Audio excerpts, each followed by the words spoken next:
Imaginez un homme seul, debout face à un tyran qui possède la plus grande armée du monde. Imaginez un jeune garçon jeté dans un puits sombre par ses propres frères. Imaginez un prophète marchant pieds nus dans le désert brûlant, chassé de sa ville natale, le cœur brisé mais l'âme lumineuse. Qu'est-ce qui faisait que ces hommes ne pliaient jamais? Qu'est-ce qui rendait leur foi si puissante qu'aucune épreuve ne pouvait l'ébranler? Le secret que je m'apprête à vous révéler aujourd'hui va transformer votre compréhension de la foi elle-même.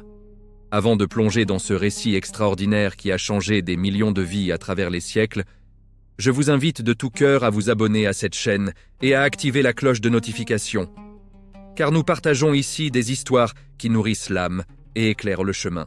Et si ce récit touche votre cœur, partagez-le avec ceux que vous aimez, car la lumière de la sagesse est un trésor qui se multiplie quand on le partage.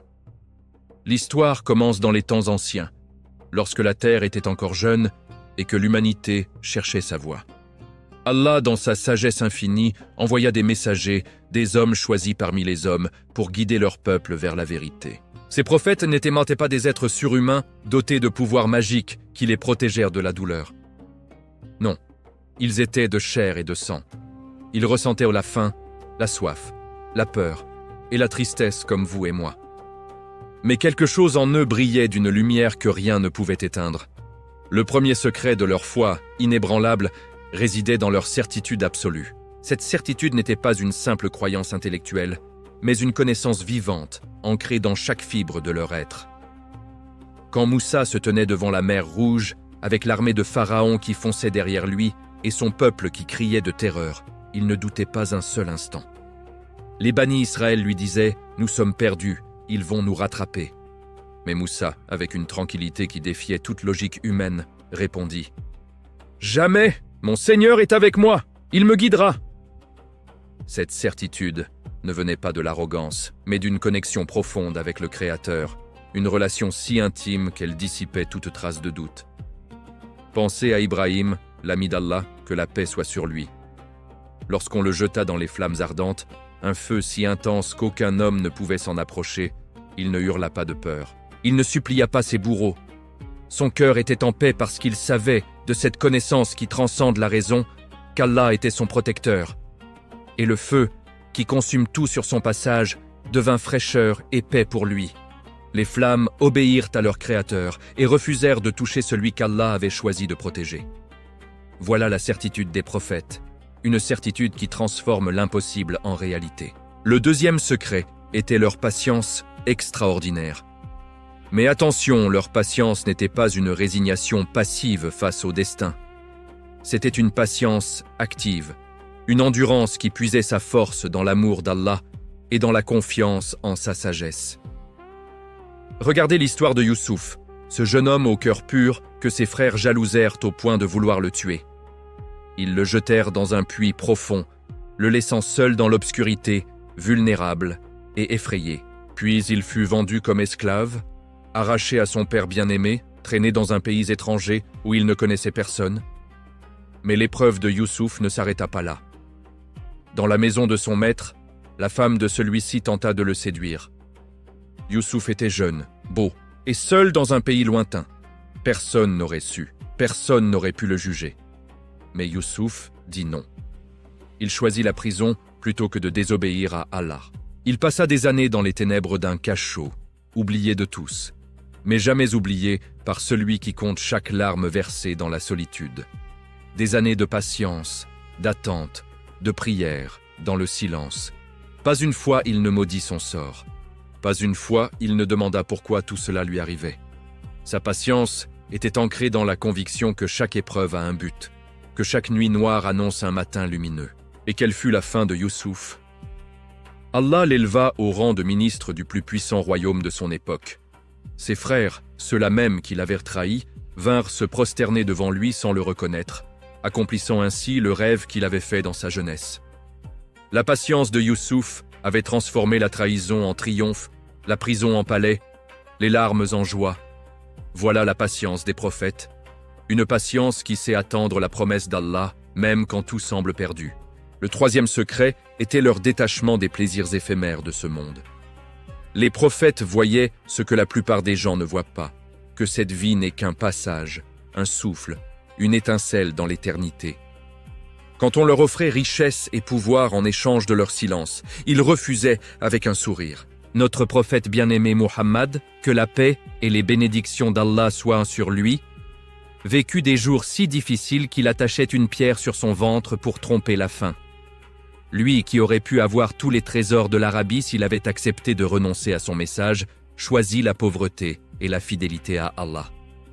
Les Qurayshites vinrent le voir et lui dirent « Si tu veux la richesse, nous te donnerons des richesses jusqu'à ce que tu deviennes le plus riche d'entre nous. Si tu veux le pouvoir, nous ferons de toi notre roi. Si tu veux le mariage, nous te donnerons la plus belle femme parmi nous. Mais arrête de parler de ton Dieu unique, arrête de critiquer nos idoles. » Et que répondit le prophète ? Paix et bénédiction sur lui. Il dit : Si vous placez le soleil dans ma main droite et la lune dans ma main gauche pour que j'abandonne cette cause, je ne l'abandonnerai pas jusqu'à ce qu'Allah la fasse triompher ou que je périsse en la défendant. Cette déclaration n'était pas de l'obstination, mais une compréhension profonde de ce qui compte vraiment. Les prophètes comprenaient que les plaisirs de ce monde sont comme un mirage dans le désert. De loin, ils semblent réels et tentants, mais quand on s'en approche, on découvre qu'il n'y a rien. La vraie richesse, la vraie paix, le vrai bonheur se trouvent dans la proximité avec Allah. C'est pour cela qu'ils pouvaient renoncer à tout sans regret, car ils possédaient ce qui ne périt jamais. Le quatrième secret était leur amour ardent pour Allah. Cet amour n'était pas un sentiment abstrait ou une émotion passagère.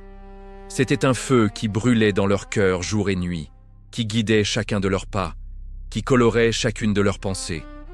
Cet amour les rendait capables de sacrifices que l'esprit humain peine à concevoir.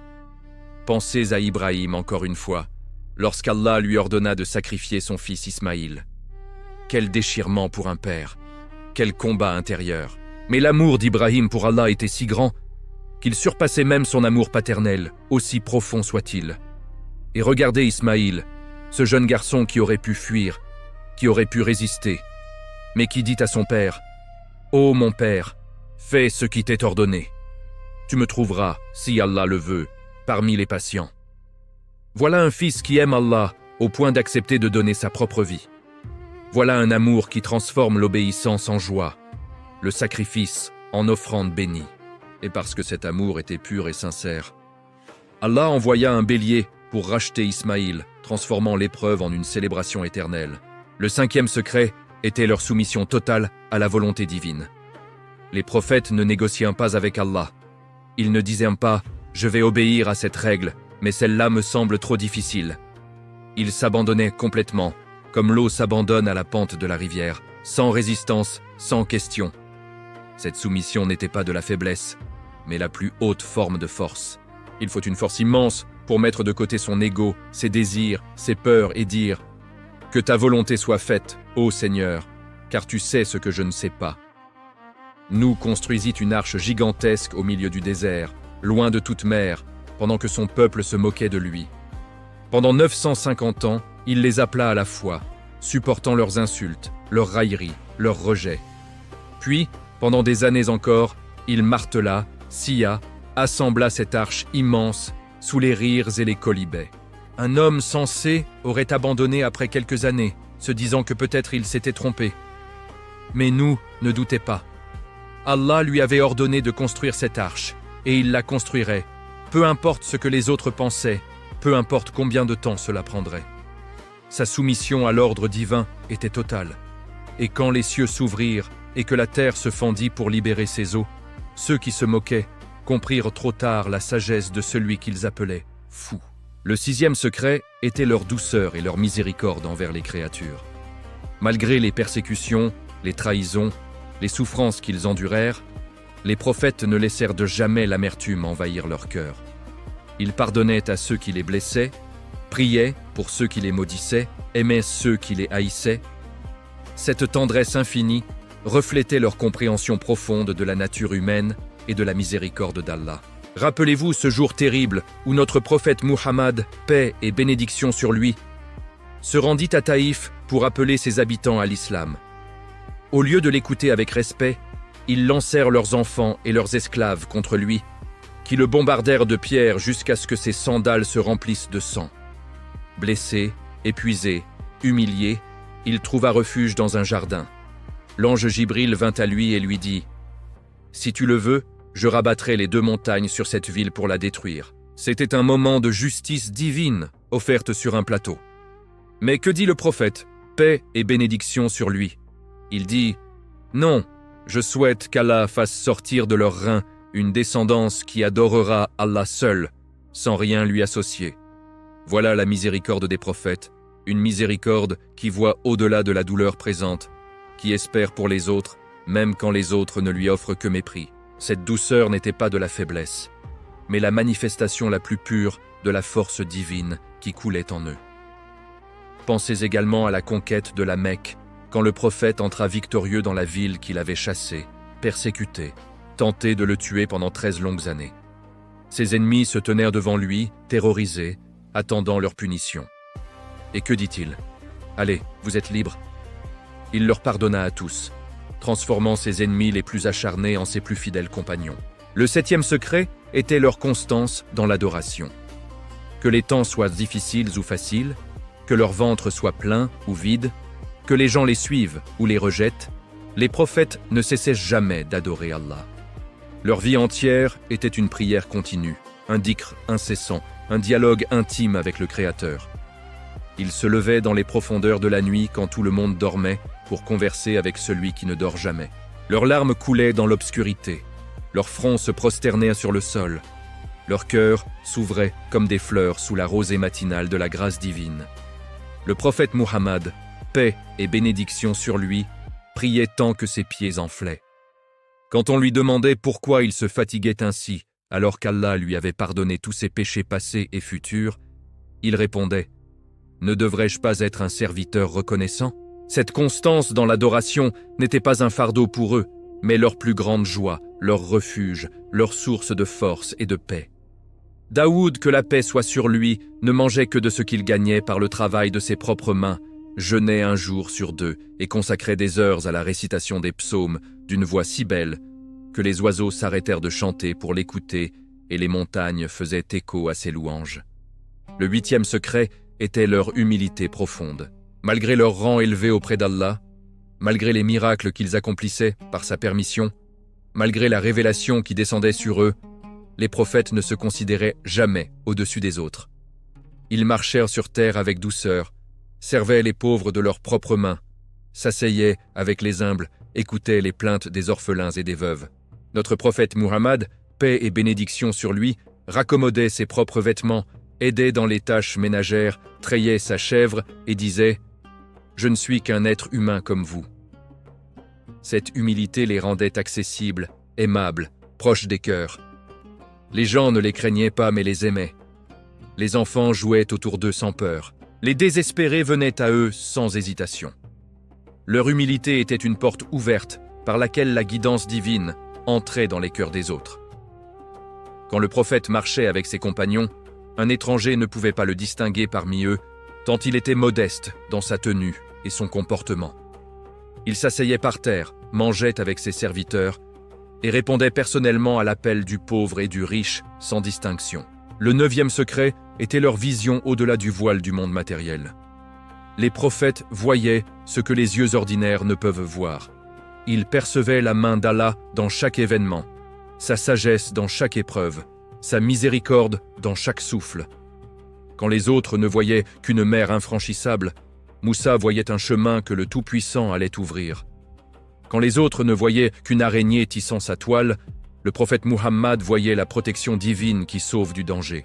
Cette vision spirituelle transformait leur perception de la réalité et leur donnait une compréhension profonde du sens caché derrière les apparences. Le Coran nous dit qu'Ibrahim regarda les cieux et la terre pour comprendre son Seigneur. Il vit une étoile et dit « Voilà mon Seigneur ». Mais quand elle disparut, il comprit qu'elle ne pouvait être divine, car ce qui disparaît est imparfait. Il vit la lune, puis le soleil, et chaque fois il comprit que ces créatures magnifiques ne sont que des signes pointant vers un créateur encore plus magnifique. Cette quête spirituelle, cette soif de vérité qui transcende le visible, était au cœur de la foi des prophètes. Ils lisaient le livre de la création, comme nous lisons le Coran, trouvant dans chaque feuille qui tombe, dans chaque goutte de pluie, dans chaque étoile qui brille, un verset glorifiant la majesté d'Allah. Le 10e secret, et peut-être le plus fondamental, était leur confiance absolue en Allah, ce qu'on appelle le tawakkul. Cette confiance n'était pas de la passivité. Ils faisaient leur part, ils planifiaient, ils travaillaient, mais leur cœur reposait entièrement sur Allah. Ils savaient que tout ce qui arrive vient de lui, que toute victoire est de lui, que toute protection est de lui. Cette confiance les libérait de l'anxiété qui paralyse tant d'âmes. Quand Moussa et son compagnon se retrouvèrent coincés contre la mer avec l'armée de Pharaon qui approchait, son compagnon s'inquiéta.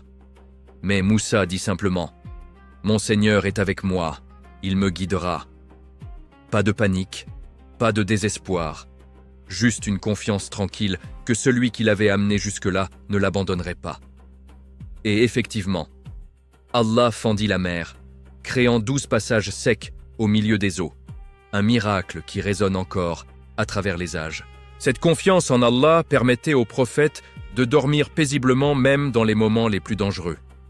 La nuit de l'Hégire, quand les Kouraïchites encerclaient la maison du prophète pour l'assassiner, il dormit dans son lit, sachant qu'Allah le protégerait. Et quand il se cachait dans la grotte de Thawr avec Abou Bakr, et que les poursuivants étaient si proches qu'Abou Bakr pouvait voir leurs pieds à l'entrée de la grotte, le prophète dit calmement « Ne t'attriste pas, Allah est avec nous. » Et Allah envoya une araignée tisser sa toile et une colombe pondre ses œufs à l'entrée de la grotte, créant l'illusion que personne n'y était entré depuis longtemps. Il y a un 11e secret, souvent négligé mais d'une importance capitale, leur gratitude constante envers Allah. Les prophètes remerciaient Allah dans la joie et dans la peine, dans l'abondance et dans la privation. Leur reconnaissance n'était pas conditionnelle aux circonstances, mais découlait de leur compréhension que chaque instant de vie est un don, que chaque souffle est une miséricorde. Suleyman, que la paix soit sur lui, possédait un royaume que nul après lui n'a possédé. Il commandait au vent, comprenait le langage des oiseaux et des fourmis, et les djinns travaillaient sous ses ordres. Pourtant, il attribuait tout cela à la grâce d'Allah et disait « Ceci est de la grâce de mon Seigneur, pour m'éprouver si je suis reconnaissant ou ingrat. » Cette gratitude créait un cercle vertueux dans leur vie. Plus ils remerciaient, plus Allah leur donnait, et plus ils recevaient, plus ils remerciaient. Le Coran nous enseigne « Si vous êtes reconnaissant, j'augmenterai très certainement mes bienfaits pour vous. » Les prophètes incarnaient cette promesse divine. Même dans les moments les plus sombres, ils trouvaient des raisons de remercier. Aïyoub, que la paix soit sur lui, lorsqu'il perdit ses richesses, ses enfants, et fut frappé d'une maladie terrible qui le défigura, ne cessa jamais de louer Allah. Sa gratitude n'était pas basée sur ce qu'il avait, mais sur qui était Allah. Le 12e secret était leur sagesse dans le jugement et la prise de décision. Les prophètes ne réagissaient pas impulsivement. Ils réfléchissaient profondément, consultaient, priaient pour être guidés. Puis ils agissaient avec détermination. Leur sagesse venait directement d'Allah, qui aiguisait leur intelligence et illuminait leur compréhension. Youssouf, devenu ministre d'Égypte, géra la crise économique des 7 années de famine avec une sagesse étonnante. Il planifia, rationna, accumula des réserves pendant les années d'abondance pour sauver le pays pendant les années de disette. Sa stratégie économique était si brillante qu'elle sauva non seulement l'Égypte, mais les régions environnantes. Suleyman, assis sur son trône de justice, rendait des jugements qui étonnaient par leur perspicacité. Un jour, 2 femmes vinrent à lui, se disputant un enfant que chacune prétendait être le sien. Suleyman ordonna qu'on coupe l'enfant en 2 pour donner une moitié à chacune. La vraie mère cria immédiatement « Non, donnez-lui l'enfant, mais ne le tuez pas !» Et ainsi Suleyman sut qui était la vraie mère. Cette sagesse, dans le jugement, n'était pas de la ruse, mais une compréhension profonde de la nature humaine illuminée par la lumière divine. Le 13e secret était leur courage face aux tyrans et aux injustices. Les prophètes ne connaissaient pas la lâcheté. Ils se tenaient debout face aux rois les plus puissants, prononcèrent la vérité face aux foules hostiles, défendaient les opprimés, même quand cela mettait leur propre vie en danger. Moussa se présenta devant Pharaon, l'homme qui se proclamait Dieu, qui possédait l'armée la plus puissante du monde, et lui dit en face « Tu n'es qu'un être humain, et il n'y a de divinité qu'Allah. » Quel courage, quelle audace! Mais ce n'était pas de la témérité aveugle. C'était un courage né de la certitude que la vérité finit toujours par triompher, que la justice d'Allah ne peut être vaincue. Le prophète Mohammed, paix et bénédiction sur lui, lorsqu'il commença sa mission, savait qu'il affrontait toute une société, toutes les traditions ancestrales, tous les intérêts économiques liés au pèlerinage des idoles. Il savait qu'on le ridiculiserait, qu'on le persécuterait, qu'on tenterait de le tuer, mais il ne recula jamais d'un pas. Il monta sur la colline de Safa et appela son peuple, et quand ils se rassemblèrent, il leur annonça la vérité sans détour, sans édulcorer le message, sans chercher à plaire. Ce courage n'était pas de l'arrogance, mais une conviction profonde que le silence face à l'injustice est une trahison de la mission prophétique. Le 14e secret était leur générosité sans limite. Les prophètes donnaient sans compter, non pas de leur surplus, mais de leur nécessaire. Ils préférèrent les autres à eux-mêmes, même dans le besoin. Le prophète Muhammad, paix et bénédiction sur lui, ne refusait jamais une demande.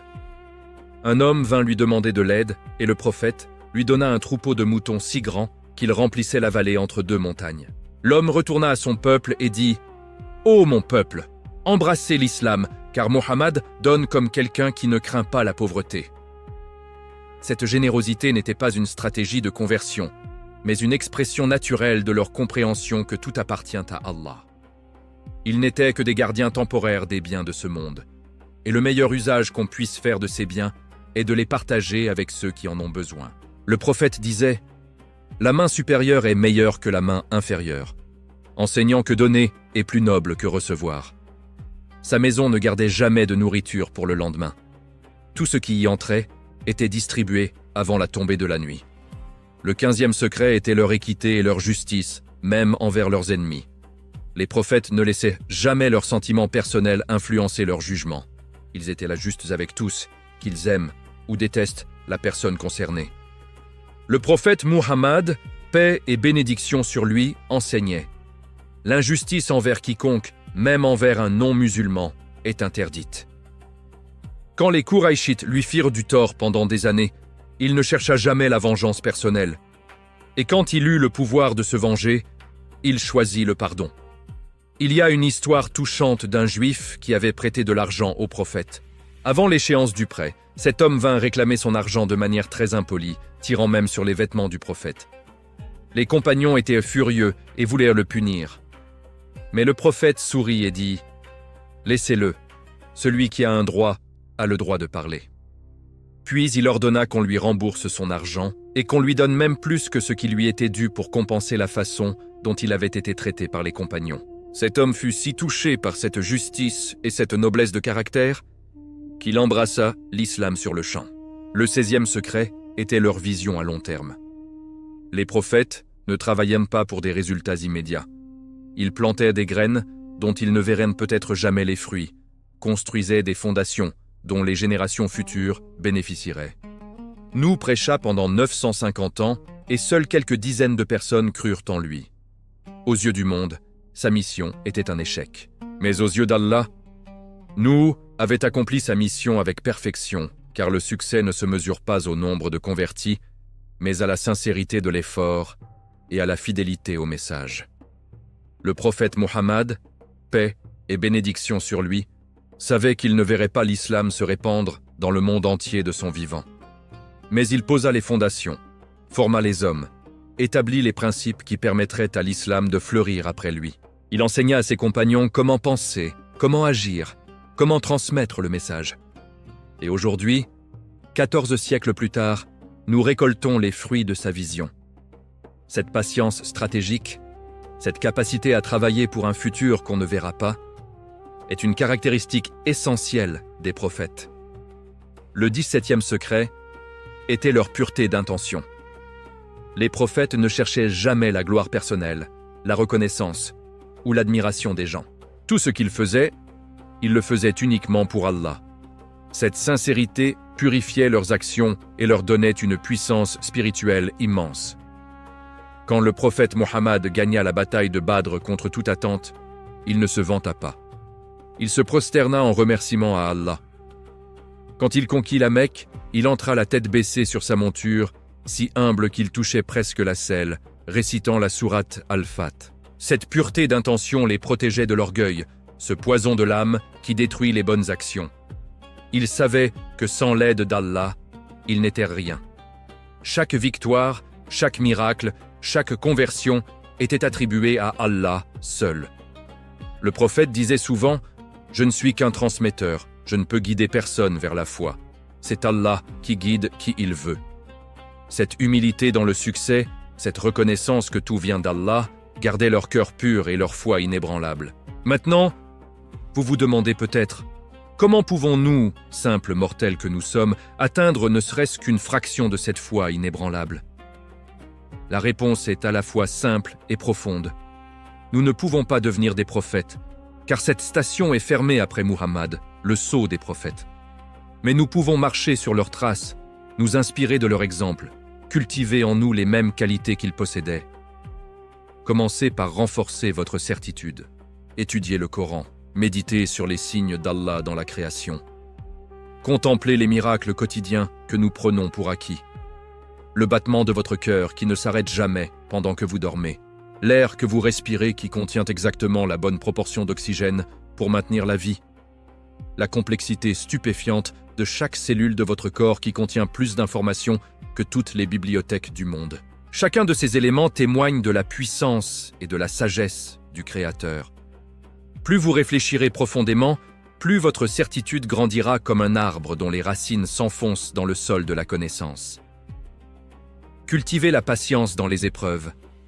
Quand la difficulté frappe à votre porte, et elle frappera inévitablement, ne la voyez pas comme une punition aveugle du destin, mais comme une opportunité de grandir, de vous purifier, de vous rapprocher d'Allah. Rappelez, vous Youssouf, dans le puits, dans la maison de Putifar, dans la prison. Chaque épreuve était un pas vers son élévation finale. Votre épreuve aussi a un but, même si vous ne le voyez pas encore. Le charbon ne devient diamant que sous une pression immense. L'or n'atteint sa pureté qu'après avoir été fondu dans le feu. Vous aussi, vous êtes en train d'être raffiné, poli, préparé pour une élévation que vous ne pouvez pas encore imaginer. Détachez-vous progressivement de l'attachement excessif aux choses de ce monde. Cela ne signifie pas devenir un ascète qui rejette tout plaisir légitime, mais plutôt placer ces choses à leur juste place dans votre cœur. Utilisez les bénédictions de ce monde, jouissez-en avec gratitude, mais ne laissez pas votre cœur s'y attacher au point d'oublier l'au-delà. Souvenez-vous que vous êtes un voyageur dans ce monde, pas un résident permanent. Vous êtes dans une salle d'attente, pas dans votre maison finale. Aménagez cette salle d'attente pour qu'elle soit confortable, mais n'oubliez jamais que vous finirez par la quitter. Nourrissez votre amour pour Allah en apprenant à le connaître à travers ses noms et attributs. Quand vous comprendrez qu'il est Ar-Rahman, le tout miséricordieux, vous l'aimerez pour sa tendresse qui enveloppe toute chose. Quand vous réaliserez qu'il est Al-Qadir, le Tout-Puissant, vous l'aimerez pour sa force qui vous protège. Quand vous méditerez sur le fait qu'il est Al-Latif, le Bienveillant, qui arrange les choses de manière subtile pour votre bien, votre cœur se remplira de gratitude et d'amour. Chaque nom d'Allah est une porte vers une compréhension plus profonde de sa majesté et de sa beauté. Pratiquez la soumission en obéissant aux commandements divins, même quand votre âme résiste.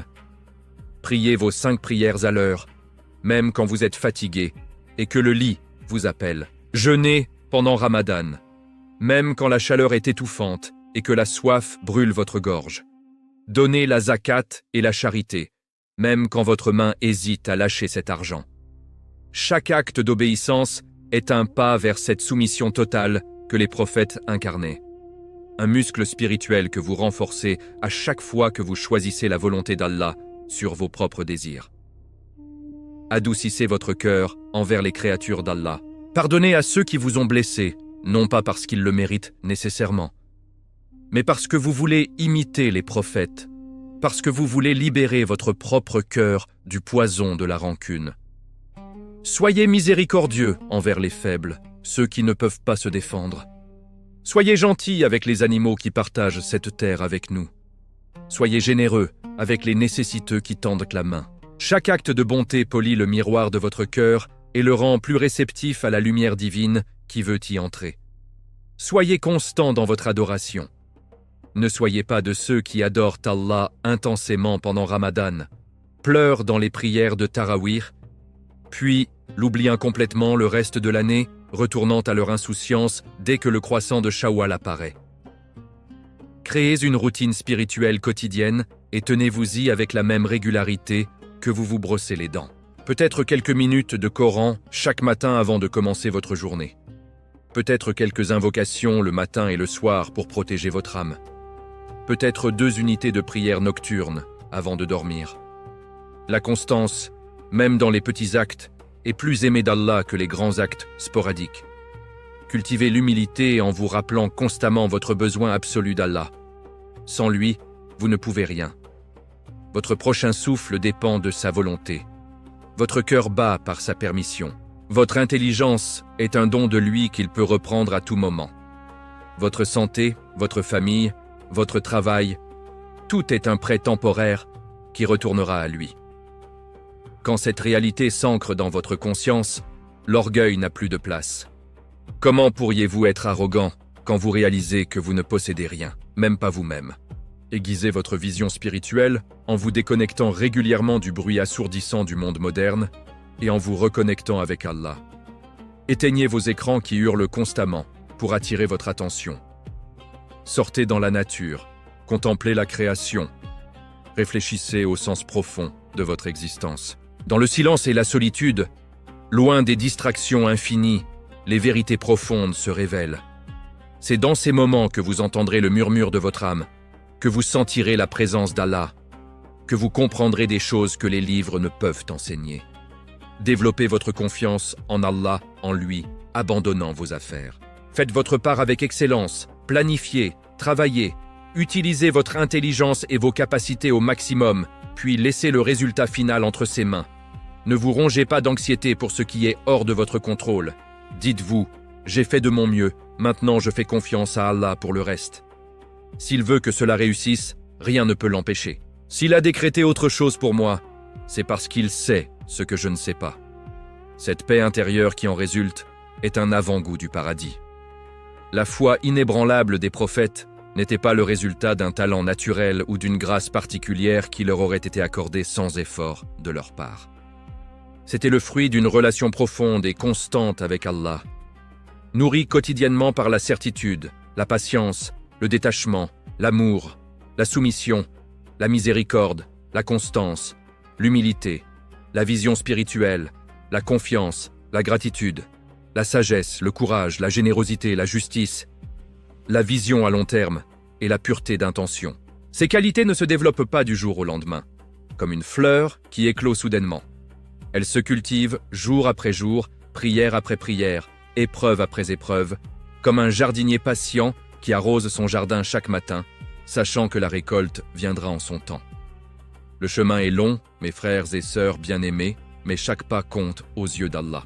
Vous ne deviendrez peut-être jamais un Moussa qui fend la mer d'un geste de son bâton, ou un Ibrahim qui sort indemne du feu le plus ardent, mais vous pouvez devenir la meilleure version de vous-même, une version qui se rapproche des prophètes dans le caractère et les actes, dans l'intention et l'effort, et qui sait, peut-être qu'un jour, dans une épreuve qui semble insurmontable, qui vous pousse au bord du désespoir, vous découvrirez en vous une foi que vous ne soupçonniez pas, une force qui ne vient pas de vous mais d'Allah, une foi qui vous portera au-delà de vos limites humaines, une foi qui vous fera goûter à ce que les prophètes goûtaient, la douceur incomparable de la proximité avec Allah, cette intimité avec le Créateur qui rend tout le reste insignifiant.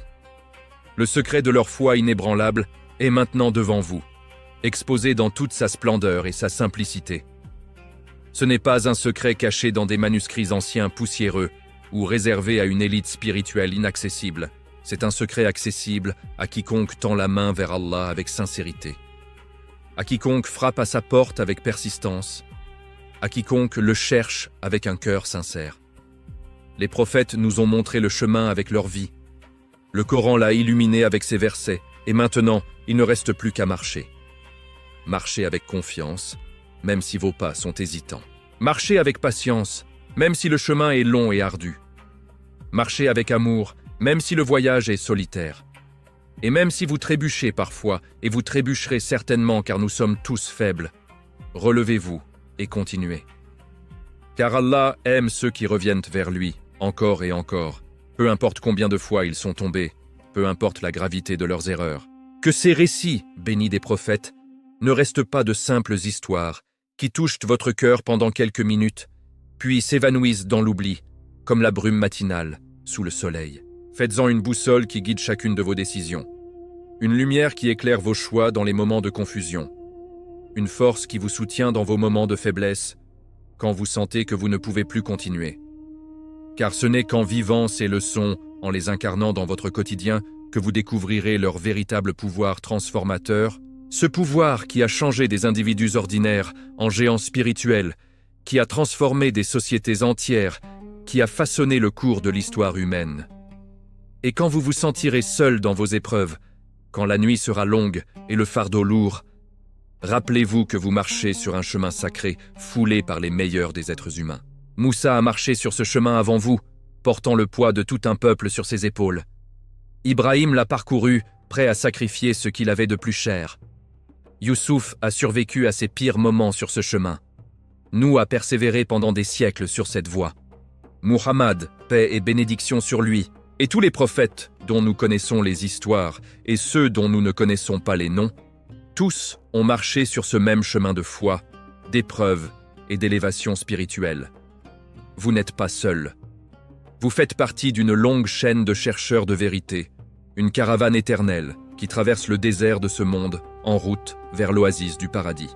Qu'Allah nous accorde à tous une foi qui ne vacille jamais face aux tempêtes de la vie, une patience qui ne s'épuise jamais même dans les épreuves les plus longues, un amour pour lui qui ne refroidit jamais malgré les distractions du monde, et la compagnie bénie de ses prophètes dans le Firdaus, le plus haut niveau du paradis où nous pourrons enfin les rencontrer, apprendre d'eux directement et jouir éternellement de la proximité avec Allah. Amin, ô Seigneur des mondes.